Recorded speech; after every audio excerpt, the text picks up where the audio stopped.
today is May 8 and it's currently 6:15 p.m. and we are now here in Tirana, Albania. And kasama ko si Kat and Anna and nagtatanong na sila ng price para sa taxi papunta sa may apartment namin. So, ang flight namin kanina from Malpensa Airport was around 3 p.m. and nakarating kami dito sa may Tirana ng around 5:30 p.m. So, andito pa kami ngayon sa airport and ang suggestion ko sa inyo, if balak nyo pumunta dito sa Albania, kumuha kayo ng eSIM. And kumuha kami ng eSIM sa may Vodafone. 100 GB unlimited na siya sa Nation SIM Ineme. And pwede nyo na lang siyang i-share para makapag-hotspot kayo. So, that's it. See you later!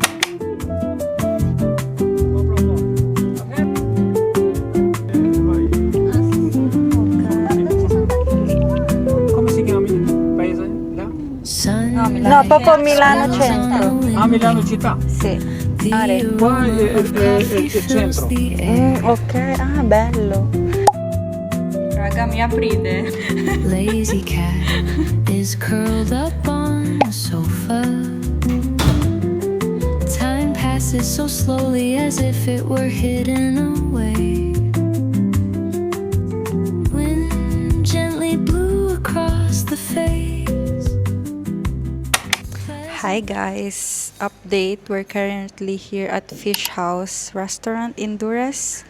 So, gusto naming itry yung local food. So, kaya dito kami pumunta. And medyo hassle kasi naulan. And yung mga outfit namin, hindi siya giving para sa weather na to. So, inaantay na lang namin yung pagkain. And hindi pa talaga kami kumakain. Kumain lang kami kanina ng McDo bago kami pumunta sa Malpensa Airport. And gutom na kami. Magmukbang na lang tayo. Yes! Diyan naman kami magaling magmukbang. Diba? Guys, here's the pasta. If gusto niyo pumunta dito sa Dures, 500 lek. So, 5 euro lang tong pasta na to. Si dai, iniziamo a mangiare. Okay. Buon appetito! Mukha siyang masarap. In fairness, madami siyang seafood Oo, ang dami ng seafood. Ang dami ng seafood. Sarap, diba? It's good. So good. Yes. I told you. This is the fried one. Yeah. Wow! This is the fried one. That's nice. Enjoy. Thank you! Lagyan mo ng ano. Wala tayong suka. Wala bang suka dito? Can we ask for lemon? Limon? Napapanood ko yung sa TikTok. Yung seafood boy. Lemon? Napapanood ko din. Guys, ko yun na pa ako nagiging bizarre. Bisaya?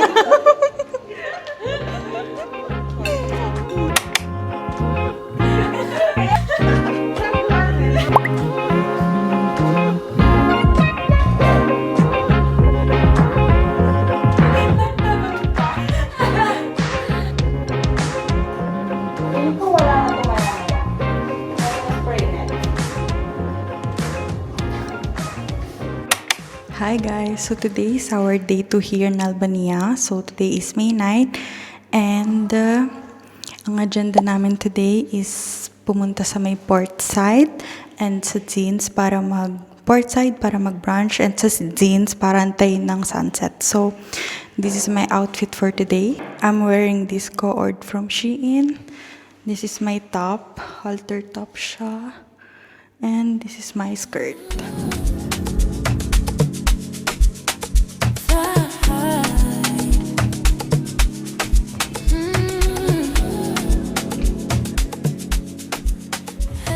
Can we get one Caesar salad?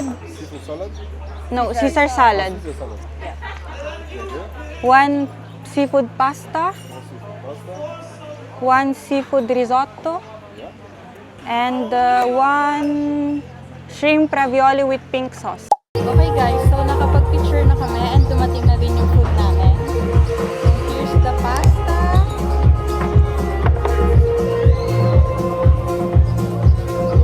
Caesar shrimp.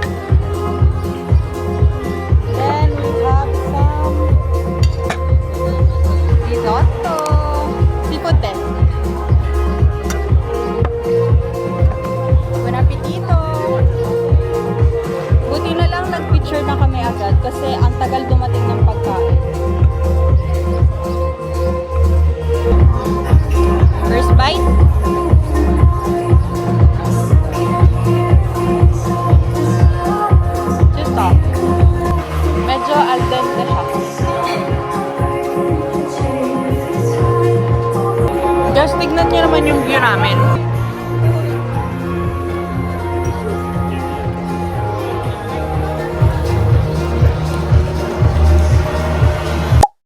Hi guys, update. So it's currently 18:09 p.m. and as you can see, nandito pa rin kami sa may port side and nag-decide na kami ng kumuha ng ombrelone namin, which hindi namin in-expect kasi akala ko mas mahal dito. Pero sa port side, kapag kumuha ka ng 2 litini at isang ombrelone, 16 euro lang ang babayaran mo. So feeling ko worth it siya kasi tingnan nyo naman. Look. Like, if gusto nyo talagang mag-chill, mag-picture, feeling ko worth it talaga dito. Hindi na kami makakapunta sa jeans mamayang gabi kasi dito na lang kami sa may port side kung kakalipas ng oras. Dito na lang namin naabangan yung sunset.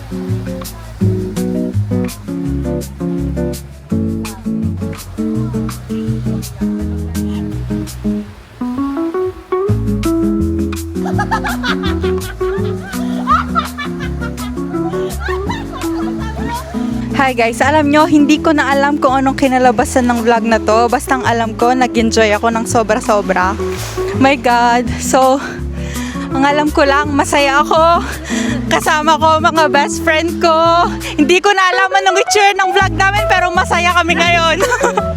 Sis, wala. Matapos ko silang picture ng 5,000, hindi ako sinama. Isang picture lang to.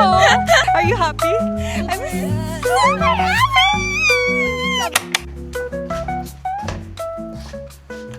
Go. Guten Morgen. Guten Morgen. This is our day 2. Day 2 with sense, no sense, nonsense. We're gonna get so ayan. Yan yung surroundings namin dito. Doon, merong supermarket. Ayan. So, very convenient siya para sa amin.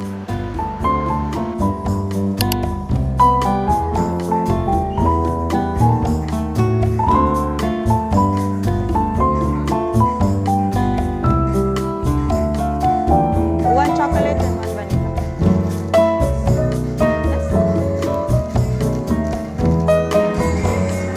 We got the goodies, we got some cookies, 1 muffin, and 3 cappuccino. Let's go home.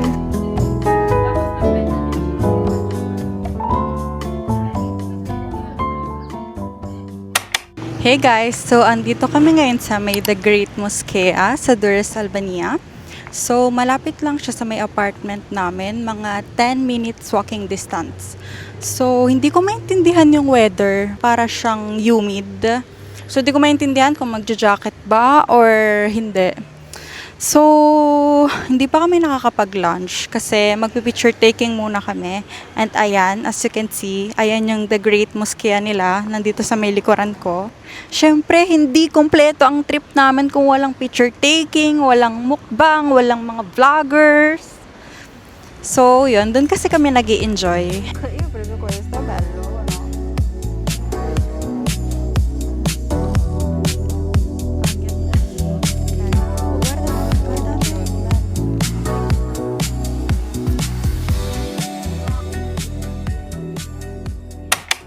So, hi guys.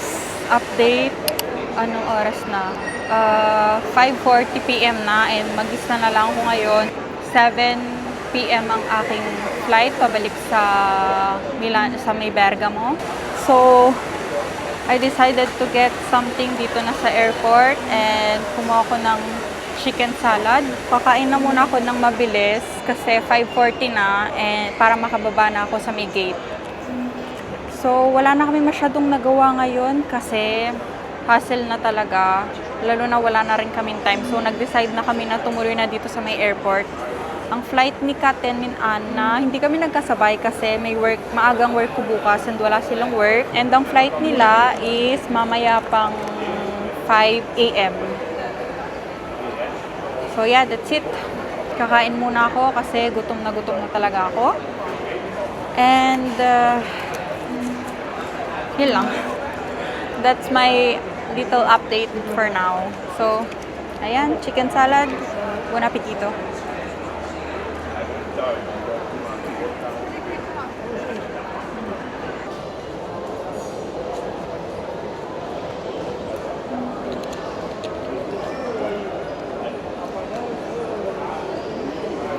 Tignan nyo, ang daming tao sa harapan ko. Yan. Yan. Alam nyo ba dati, medyo natatakot akong mag-vlog sa harap ng madaming tao. Pero hindi ko alam ngayon bakit hindi naman sobra, pero mas confident na ako kaysa sa Mitch dati na mag-vlog at kumain sa harap ng madaming tao. So ako lang mag-isa dito. And who cares? Kung i-judge nila ako, edi judge nila ako. I mean, at least I'm living my life.